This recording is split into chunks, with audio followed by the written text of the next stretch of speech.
Hey folks, Studio here. If you're watching this, and it's your first time watching because you caught me at IPL 5, how you doing? If you're a regular viewer though, sorry, I'm at IPL 5 casting this week, so this will be the only video.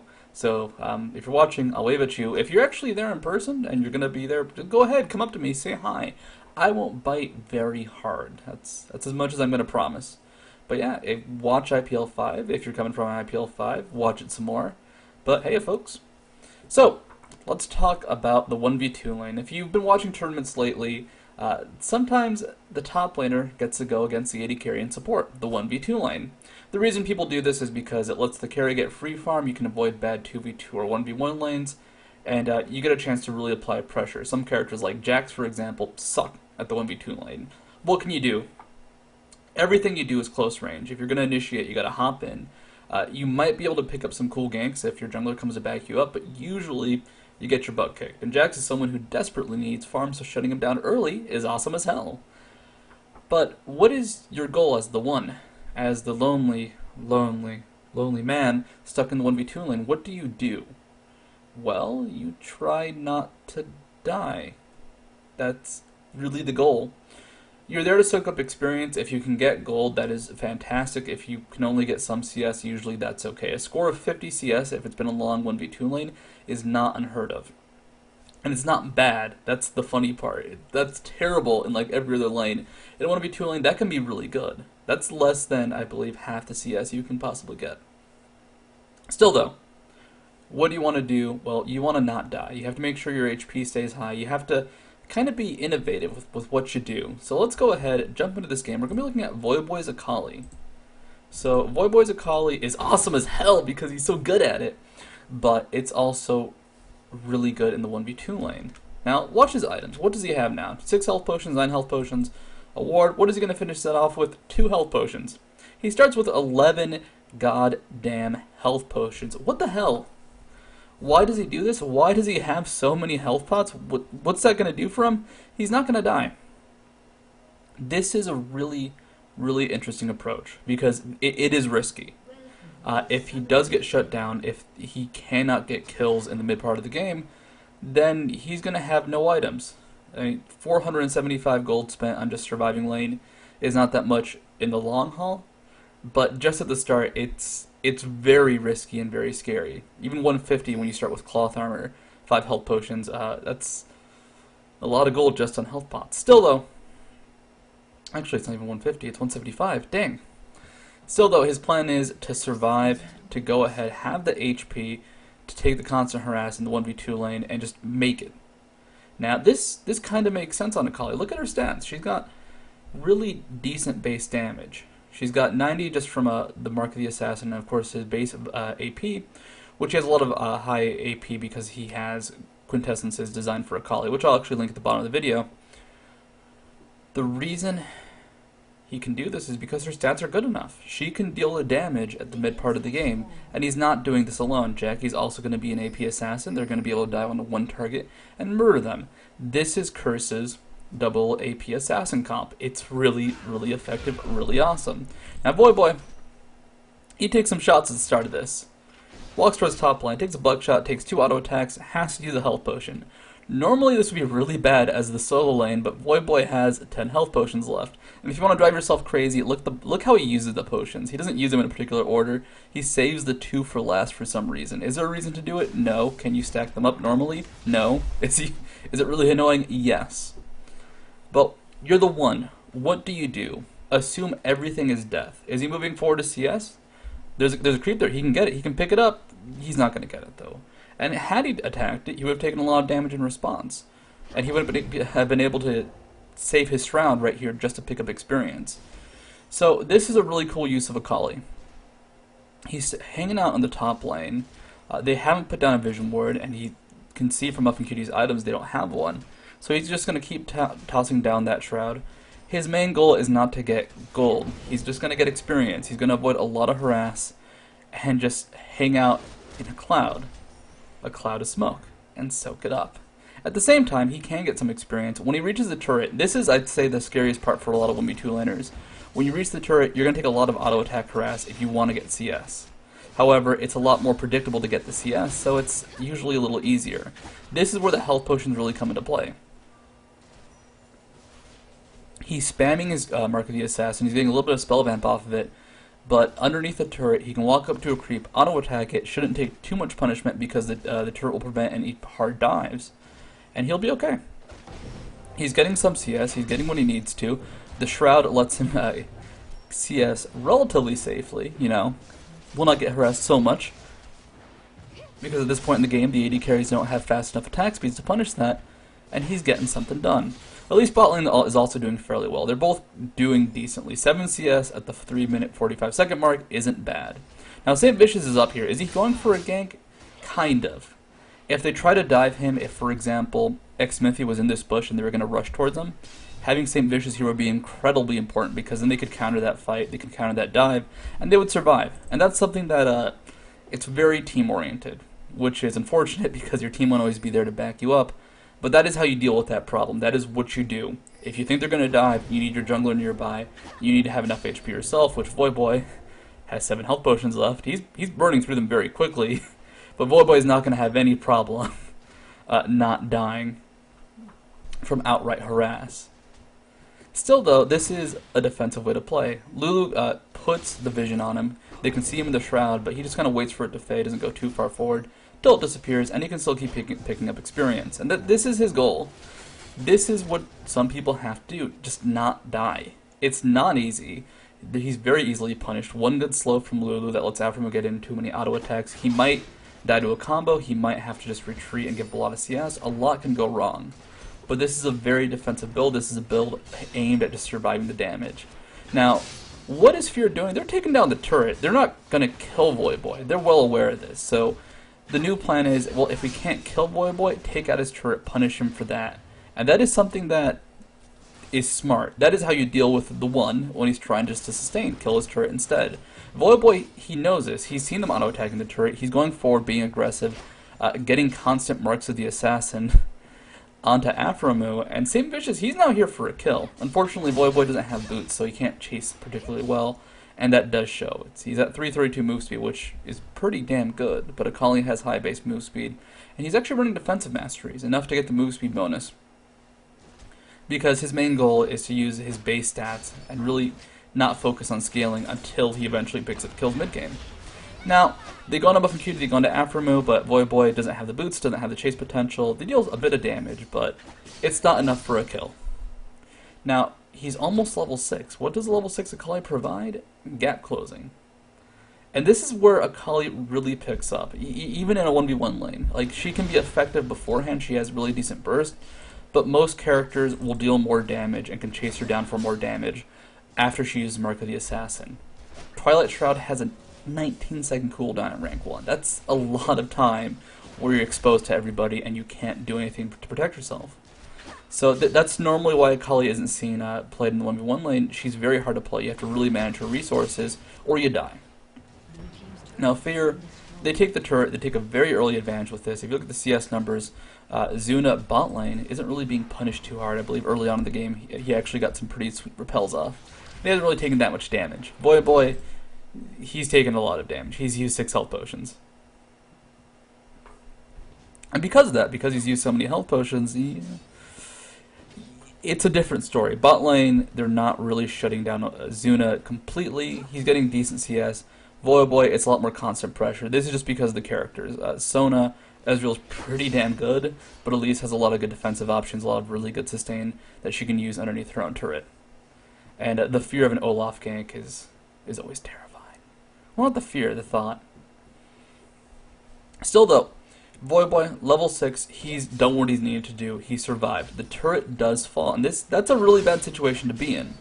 However, he's okay with that. His main goal, as you can tell, has never been to have that much of a gold advantage. His main goal is to get the levels, to get the experience, and they're going to go for dual dives. There's a phrase that Freak used called dive buddies. I don't like it that much because I think it sounds very silly, but it's a good description. Now, Voyboy's level 6, look at how he handles this fight. He doesn't. He backs off. He's scared as hell because there's 4 members from Fear grouped up in his jungle, and it makes sense for him to play really defensively like this. But this is where we really see the assassin comp come into play. They go on to buffing Cutie immediately, even though Jackie didn't land his Q, doesn't have his ultimate back up, they did enough damage to burst him down quickly. And Smithy, level 5 himself, he takes a lot of damage just from Voyboy.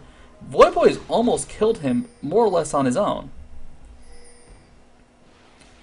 There's definitely a focus with this though.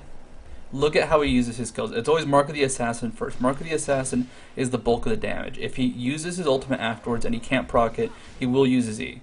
So here they're going on a Mandatory Cloud. Ultimate just to get in range, Mark of the Assassin, proc it, it's enough to get a kill. Even though it did go to Rux.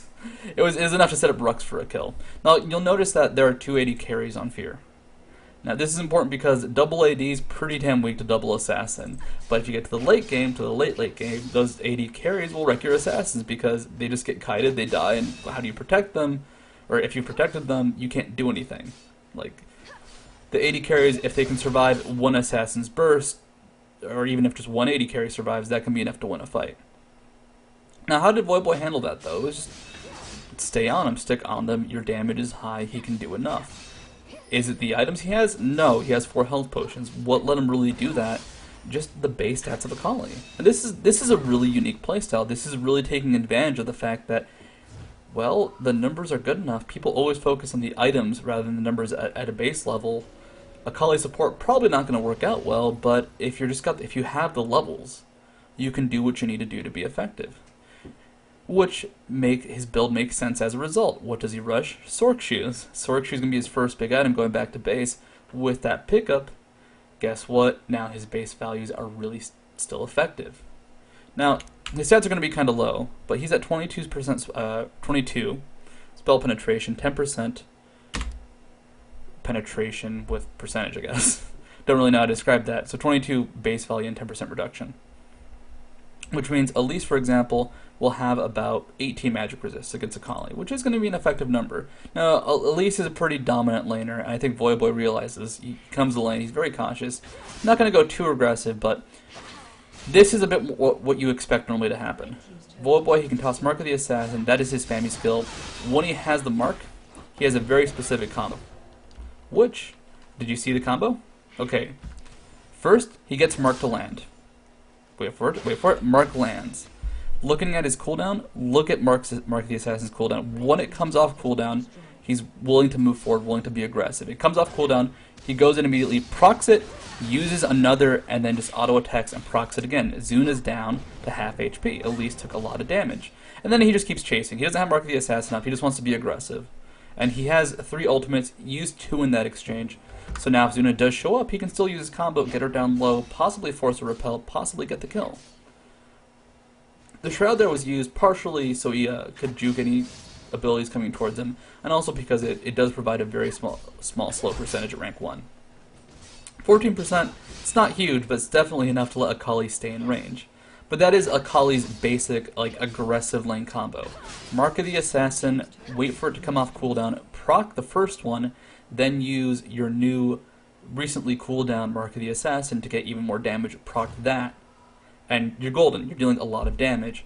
What are you going to use Crescent Slash for? Not necessarily for the damage. The damage is very, very okay on it, but it's going to be enough to really set up. It procs your Mark of the Assassin. So that's going to be enough to set up your burst. That is your combo right there. It doesn't really matter how you get that second Mark of the Assassin off as long as you do. But you can't always rely on that combo. That's more of a laning focused combo because it means you walked up, got a Mark of the Assassin off, and didn't have to fight. A lot of the time you can't do that. So don't always rely on it. It's one of those optimal situations. Now, oh yeah. Good ultimate. Worst laugh. Now, why does this work? Why is Voyboy willing to be so aggressive? He has the back of Jackie in this situation. So going forward, you can tell they kind of both make the same call. Voyboy, he's always been considered the most aggressive, one of the most aggressive top laners. But he sees the X come out, sees that he won't be slowed when he goes forward by Xmithy, and uses that to try and land the combo. Jackie kind of does the same thing. They both go forward. The ultimate from Rux he uses at the last possible second does save him for a moment. But why did that work? Why did that aggressive dive work? It wasn't just Voyboy. It had the backup of Jackie. And this is This is a weird thing to say, but dive buddies, the idea is you always have someone going in with you when you go for those aggressive dives. It's a fairly sound concept because it really makes up for the fact that most assassins, at least at the early portion of the game, may not have enough burst to kill some of the beefier targets, possibly some of the squishies. It's like someone like Malphite. If you build Sork Shoes Haunting guys, his burst is high, but you may not necessarily burst down who you want to when you use that combo. Akali, same thing. Like, alright, Voyboy did use a lot of gold on potions, but he has 3 assists. He's made up with that. He's made up that gold difference more or less. Like, he has enough gold. Even if he only has Sork Shoes on Blasting Wand, that's not that bad given the circumstances at the beginning of the game. Still, though, he doesn't have enough damage on his own. It's going to be Jackie backing him up. So if you want to play an assassin, sometimes you can play that super awesome assassin that one-shots characters. Like if you get a lot of farm on Zed, that's very good at killing characters like that. If not, you might have to rely on someone else to back you up. Now Diana's not just an assassin, Diana's also an initiator, because she can use her pull as a very brief CC. It's a very good AoE CC, even just for a short moment, and it's awesome as hell. Also, Rux being pro, taking that blue buff. Yeah! Still though, if you don't have the damage, and a lot of characters, like Akali, really don't, to burst someone down in half a second, unless you get the items, then you're going to have to rely on your teammate. And this is cool play coming out from Curse. This is something that's not necessarily reliable in solo queue, but when it does happen, when you do have your bro, even if he's someone you're doing with, someone just random, who you know is going to die with you, you can really be effective with those engages. Realize, though, that it's not reliable to have 2 assassins. You can't have, for example, Akali and Zed, because then you have too much single target damage. Akali Diana is a bit different because Diana has the AoE, Diana also has the initiation, Diana provides something more besides assassination. And realize that you can't just rely on assassination power. Assassination power is funny, but there's a reason LeBlanc is not the #1 pick. Because she's not very good. She's really, really bad. Now, Voyboy heading to that bot lane, looking for that gold, looking for those kills. How effective is he in team fights? Well, if he dashes forward, he might die quickly, but he gets his burst off very quickly. When you see him initiate, it's going to be Mark of the Assassin immediately and then proccing it as fast as he can. So that combo is going to be Mark of the Assassin into a Crescent Slash, and that does proc the Mark of the Assassin damage. Crescent Slash was recently changed to do so, and it's very effective. At this point, it's a 4-man push onto the bot turret, though. Rux is dead, so no Sona ultimate, and they're going to let that turret die. Which is smart, because had they not, when the turret did go down, the enemy team would have dived. Or they could have just dived to begin with. When you are defending turrets like that, if you see that it's going to die and there's nothing you can do, sometimes you might just have to fight. Sometimes you just might have to take that risk. Usually, though, just don't. It's not worth it. Unless the game is going to end because that turret goes down, which might be the case every now and then. If it's the next turret going down, then it probably is the case. Unless that's the case, yeah, don't risk it. That was a 4v5. That was not going to end well. They were going to get annihilated. But they backed off, they stayed safe, and that's important. Now, item build. Voyboy gets a Blasting Wand, gets a large rod. He just gets a lot of raw AP at this point. The way Akali scales, you can use pretty much anything. I've seen Gunblade build on her. Attack damage does a lot because of one of her passives, the ability power passive. So her auto attacks are doing an extra 29% damage. So if she had an Infinity Edge, imagine how much damage she could do. But that's all sustained. So there's a reason people don't go for a sustained damage builds on Akali. It used to be the case where Rageblade, you like Rageblade, Rylai's, and then attack damage was her best combination of items for efficient DPS. And that might still be the case. But she's not sustained DPS. She's going to be the burst. If she does survive, well, that's awesome as hell, but really not what you're going to rely on. The attack damage is mostly going to be there just to give her some spell vamp to survive in lane, which, looking at his bonus AD, he's still at 8%. That's not a lot of attack damage. That's not enough to really be a major contributor in a team fight necessarily, but it's enough to keep you alive in lane if you're using lots of Mark of the Assassins. But the way he's building, he's scaling off AP. He's focusing not necessarily on the burst. He's not going for a Gunblade for control. He's not going for a Deathfire Grasp for the burst. He just wants raw stats. And the way the fight's been working, that makes sense. Deathfire Grasp is not really worth it at this point just because of how much you invest. But when he gets in there, when he gets the Mark of the Assassin off, when he gets the follow-up, the burst is incredibly high. Now look in bot lane, He's looking for a kill. He's looking for Aframu. Aframu's not going to take that bait, though. And Voyboy will pick up this farm safely. I believe. He waits here for a while. Voyboy is really good about that. Most assassins have been getting better about just trying to put people in a weird place. If you were Aframu over here just farming safely, look at his vision. He doesn't have a lot of vision of this bush. He has vision. They have two wards, one here, one here. Lots of people would have followed this creep wave, and they might have used a buckshot smoke screen just to get out, but realize that every bush is a threat. Actually, Aframu being out here, even though there are 3 people mid, it is still risky for him because they could have gone through this area and caught him out there. So watch out. Aframu plays it smart. He goes as far forward as he needs to. He was still in a dangerous position technically, but he doesn't overextend. He doesn't put himself in the heavy danger. Now, Voyboy clears a creep wave. Has a lot of gold. Does he have enough for a death cap? Not quite 330. Really still low in the CS, but that's okay. He's not necessarily going for the high CS. Wards go down. Voyboy goes towards Aframu just to scare him off. He doesn't actually go aggressive, though. Once he sees Muffin Cutie, once he sees that there's an enemy team there to back him up, he's gonna disengage. He still stays forward. He still wants to be aggressive because he wants to bait out a fight. And if you look at how Voyboy plays, he's just waiting for a chance to rush in because it lets Jackie rush in. Let's watch how this fight plays out.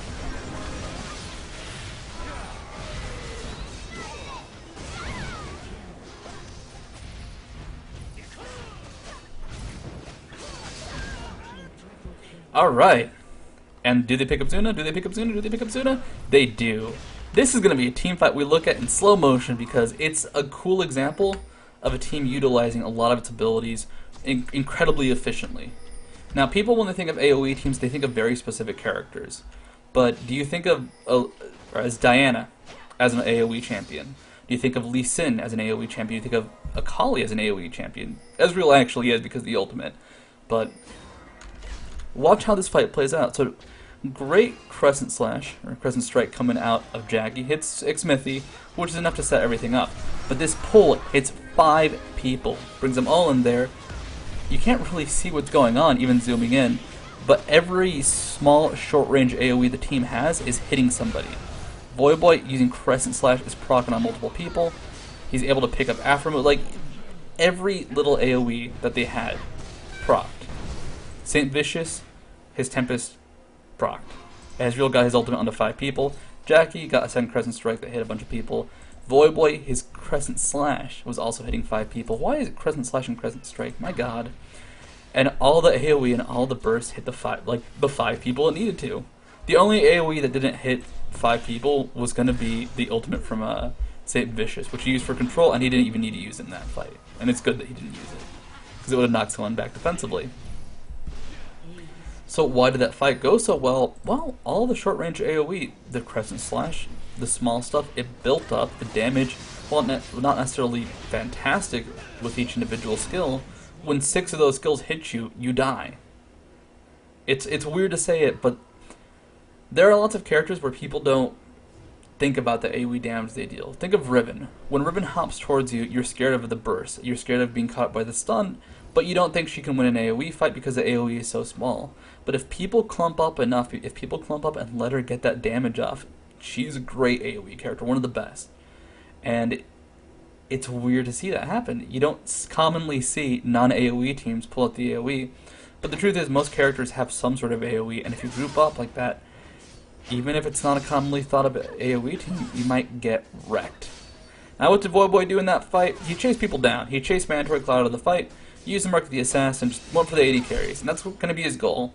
If there was an AP, he might go for them instead, but because it's going to be AD carry, and then Elise for the tankiness, he's going to be all about just chasing down AD carries. So screw Elise, screw Muffin Cutie, playing Lulu, screw Olaf, it's whatever, I don't care. Go for the AD carries, go for the squishies.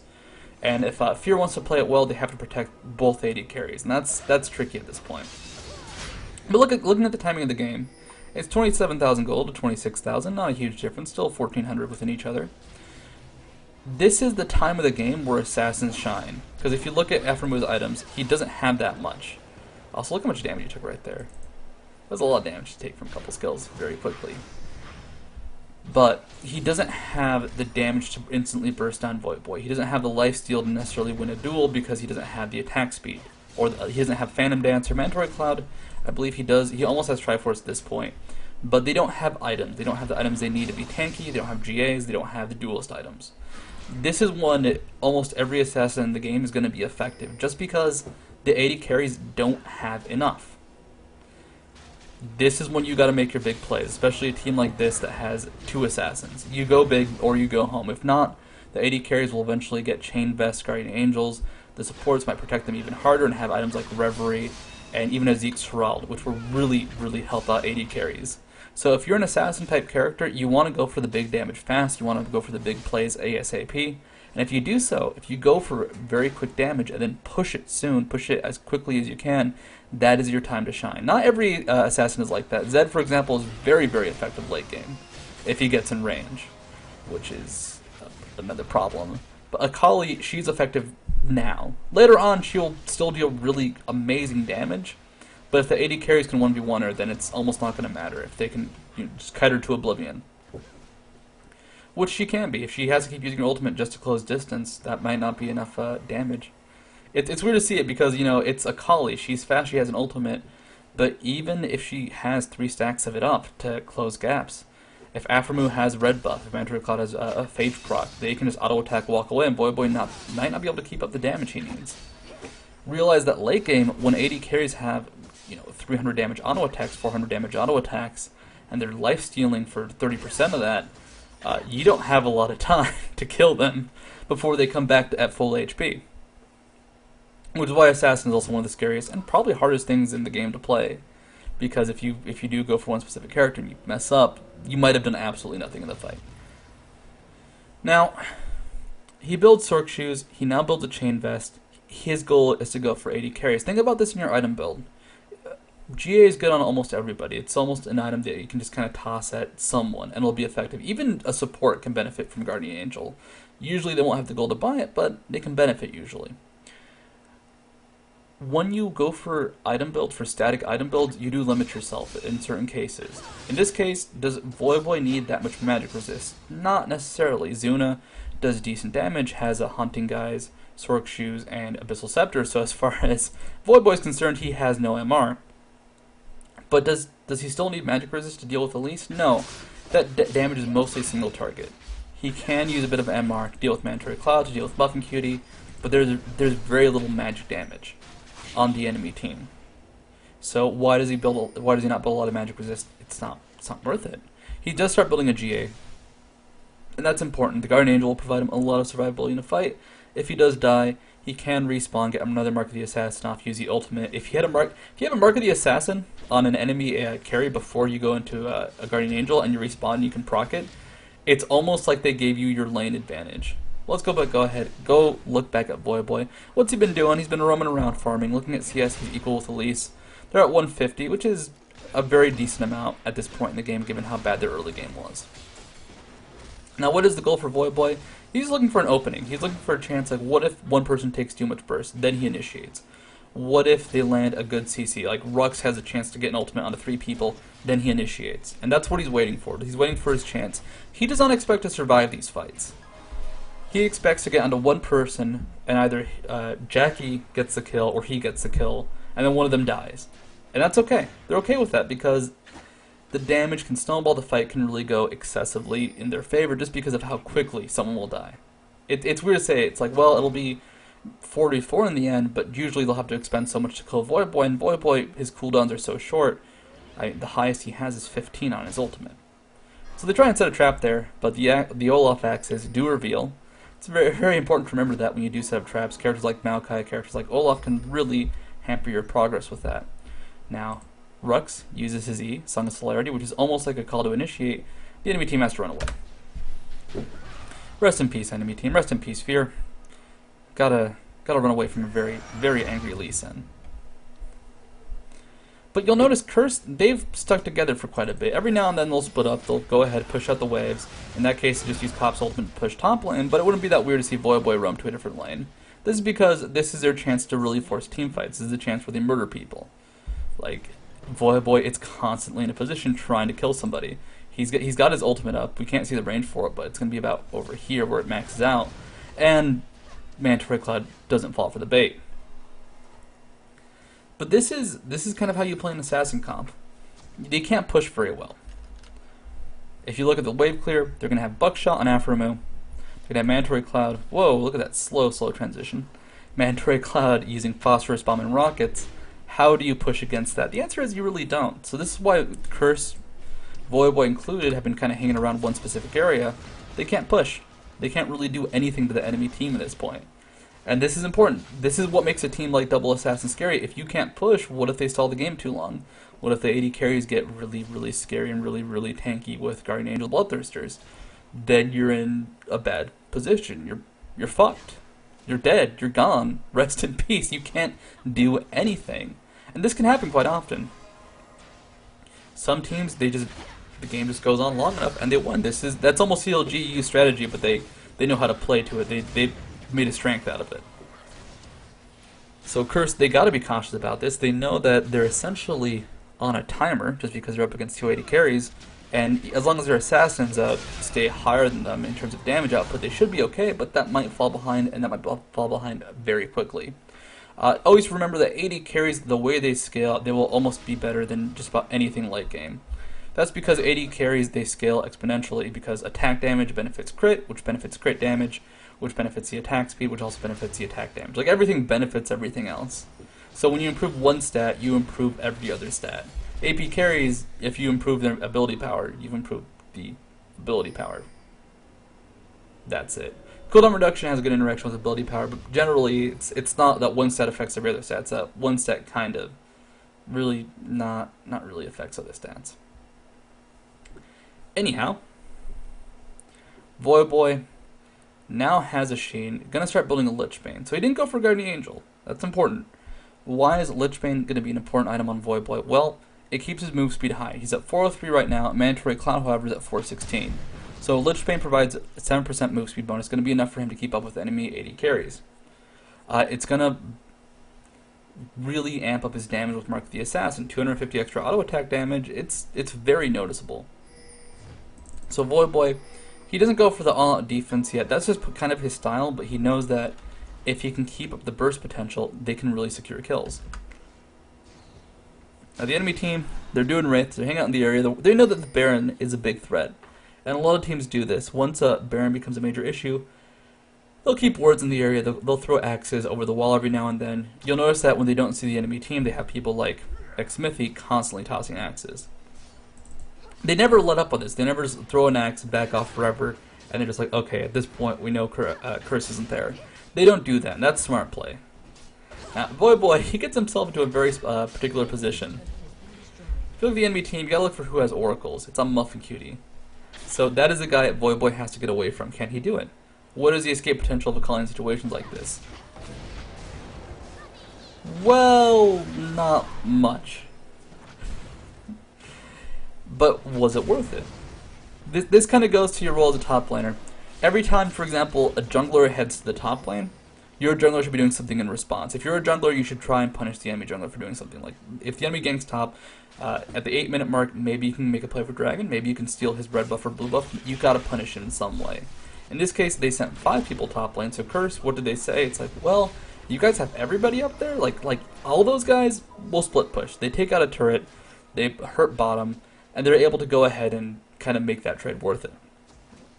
This doesn't apply to every part of the game. Late game, when you respawn after 60 seconds, you don't want to ever get cut out ever, but early game, you can make trades like that. Voyboy dying sucks for Voyboy. He did give away a killing spree, but they got a turret in response. They got what they really can't do reliably with the enemy team around. They pushed.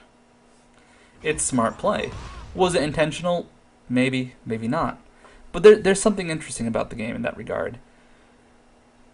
Making a big play off an enemy mistake is still a good play. Making a big play off of your own mistakes, it's still a good play. In the end, it doesn't matter how you get to the win. It matters that you win, even if it's based off making mistakes. Also, just look how cautious everybody is in this game. This is how the sign of better players. They're not going to try and risk putting a ward down. They're just going to assume maybe they're there. We can put a ward over the wall, which they do over here. They can use X's, they can check with something else, but they're never going to go ahead and all out say, yeah, this is safe. We can take this chance. We can take this risk.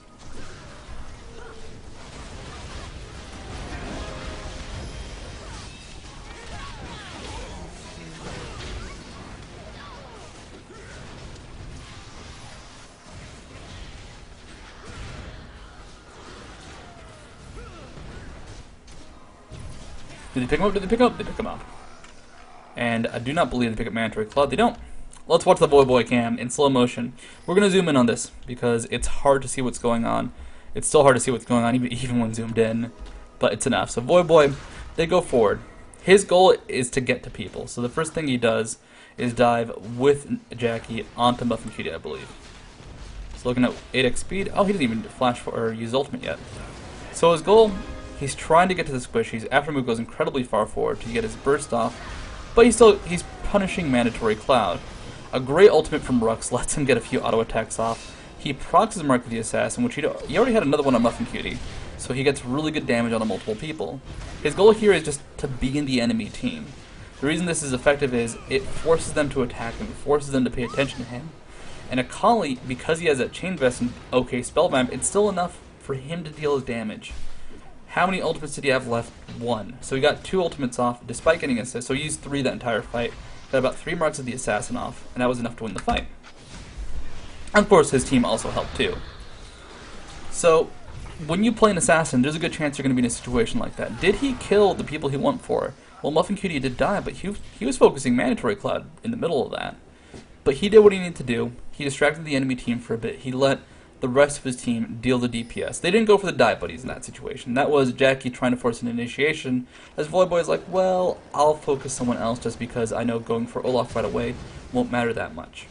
And it's weird to say this, but like, if you are someone like Akali, someone like even Diana, and you can get the enemy team to focus you for a few seconds, but still survive long enough to get most of your abilities off, it's usually worth it.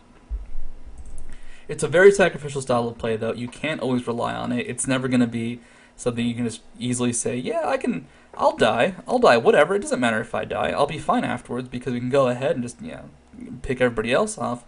But at the same time, this is kind of how initiators work in general.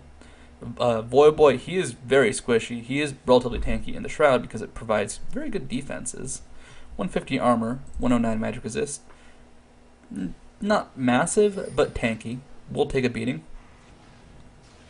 So he knows this. He knows that even if he doesn't play his role as an assassin, his role as a distraction might just be effective. It might just be enough to win a fight. And there it was. He got his attacks off. He did what he needed to do. Never value yourself by the kills you get only. Always value yourself by what you've done. If you've distracted the enemy team, if you've taken their attention but you still got damage off, that's worth it.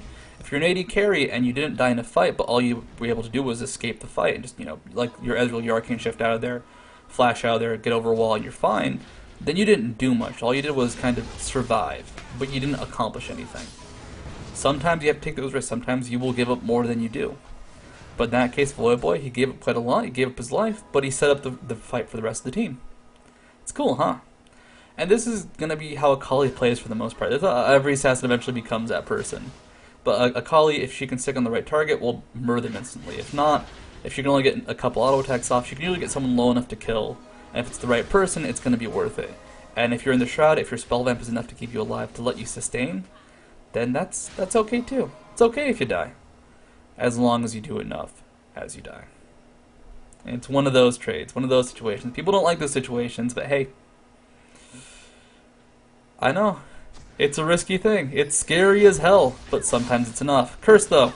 They can't really push normally. They actually force split pushes to go on. Voyboy takes a lot of damage from Aftermove, from X-Smithy, and he is squishy outside of the turret, or outside of his Shroud. Spell Vamp is decent, but this isn't a Gunblade build. This isn't a Revolver-based build, so it's not that high. We're not seeing massive numbers pop out of him. It's not like when someone has Baron buff in their Mundo with a Force of Nature where you see every single tick of HP because it's so high. His spell vamp's still going to be fairly low. I think it's still at the 8% before. Yeah, that's not going to scale any higher at all this game, unless he's near Sona. So that 8% healing, it's not that big. His damage is high, though. How high is his damage? Well, Mark of the Assassin.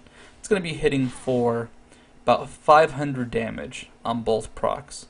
But then again, he's going to have Shadow Dance, which will do an extra 400 per proc, and it really builds it quickly, especially with Present Slash in there too. Fight's been initiated. Let's watch it at normal speed. What are you doing, Voyboy? Not much. This was kind of a weird play from Curse. They initiate, but Jackie was mostly there on his own. And they were not really able to follow up on him, but they get the turret. And this is their main goal. They've got Baron buff. They're going for objectives, because getting one kill, that might be enough to let them force something later. But what really matters to them now, what they really want to take care of is these turrets, because those turrets, that lets them get an inhibitor. This turret has 250 HP. If they can get that, they can probably win the game, just because they have that inhibitor down, or inhibitor turret down. Eventually you're going to reach a point in the game where getting turrets like this, getting an inhibitor turret, is going to be the biggest thing in the world, because if you can beat them in a fight, you can force the pressure here, you can force the objective. Which is what St. Vicious actually does. The second the turret goes down, he flies right on in there. And now they're attacking the inhibitor, now they're going to push this down. This is, I'd say, the biggest part of snowballing, getting that inhibitor down. If you had like 40,000 gold, okay, you did that, you did well, fine. Feel good. But when you get inhibitor down, I think even in solo queue games, this is going to be the biggest thing, because this means that super creeps are going to spawn. They can camp top lane. They can just sit there on their butts waiting for creeps to build up mid lane. And when that does happen, when someone from Fear has to take care of that distraction, they can punish them, they can take another turret, another inhibitor, and they can just keep repeating this until 3 inhibitors are down. At 3 inhibitors, you just can't hold the game. It's really, really hard. Some teams have done it for a long time. Some teams have actually recovered from it. But it's really, really hard to do so. Usually it's enough for the kill to take out 2 inhibitors, especially 3 is almost guaranteed kill. Now, use elixirs. Some people might not do what Voyboy did, where he used the elixir then bought wards. It's not the most efficient thing in terms of elixir use, but Voyboy, he wants to use gold towards wards. If you think you're going to end the game incredibly soon, if you want to make a big push, make a big play, you kind of want to use whatever gold you have. Buy some potions, buy some wards, fill up any slots you might have left over. Because frankly, if the game's going to end, if you want to make the game end in the next 2 minutes, your gold that you're saving for your next big item might not matter. Of course, this is risky, but this kind of has been Voyboy's play the entire time. Take a few risks with what you buy, take a few risks with what you do. As long as you play it with a good plan in mind, you should make it, like, be able to reactionarily make it safe. I don't think that was a word, but I'm sticking to it. Reactionarily. Find it in Merriam-Webster's dictionary today. And if you do find it, please tell me. Please tell me, because that doesn't sound like a word at all. Alright. Split push coming out again from Curse. They're actually able to pick up Corki in that fight. Let's watch Voyboy be a man. Actually, oh, we missed the beginning of Voyboy being a man. Okay. Voyboy being a man. Come on, Voyboy. Come on. Come on. Become Voyman. Transition. This is your chance to transition. So Mandatory Cloud dies mid lane. Cop played a great game too. Now this is Afro Moon Buffy trying to take out Voyboy. They don't have vision underneath the shroud.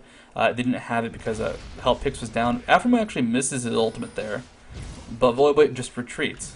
What does he do? He goes over to this wall. This is important to remember. If you're Akali, you have great gap closing capabilities when you're next to a wall. You can just fly over it. Except the enemy team, Fear, they don't actually take that. You have to walk around. Sometimes you have to walk around the wall. He goes forward. He's taken so low, but he still picks up Afro Moon. And that's important to remember as a Akali. Your damage is insane. X-Smithy, can he survive? Can he survive? No. Now, this is the Akali moment. This is the feeling you should be going for every time you play. The fact that you can kill people so quickly. But I want to show you in slow motion how quickly Akali does that damage. So try and differentiate what Cop does and what Cop doesn't do. So auto attack comes out from Cop. So Mark of the Assassin lands. His ultimate goes off. After moves at about 700 HP there. Ultimate, auto attack, and Mark of the Assassin take out 700 HP instantly. And it did more than that. That was the Lich Bane, that was the Mark of the Assassin, that was everything coming out so quickly. So 450 damage from Shadow Dance for ultimate. Mark of the Assassin there did about 600. Crescent Slash, which I don't think he used that much, was only 300. It's not the most damage. And the Lich Bane proc, auto attack damage is 125, an extra 382 from Lich Bane. That was 500 damage. So he did about 1800 damage there in one big combo. What's the cooldown on that combo? About half a second for Shadow Dance and 3 seconds for Mark of the Assassin.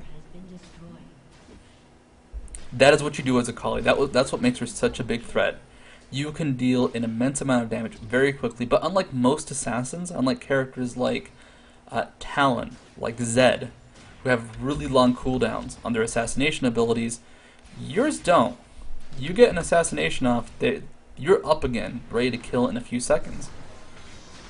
And he did get some damage on the Muffin. Not very much, but it still let a very, very happy comp get those kills. Now that was mostly looking at surviving as Akali. How do you really play Akali? You go in when you feel confident you can survive and still deal a lot of damage. The enemy team, they have to focus you.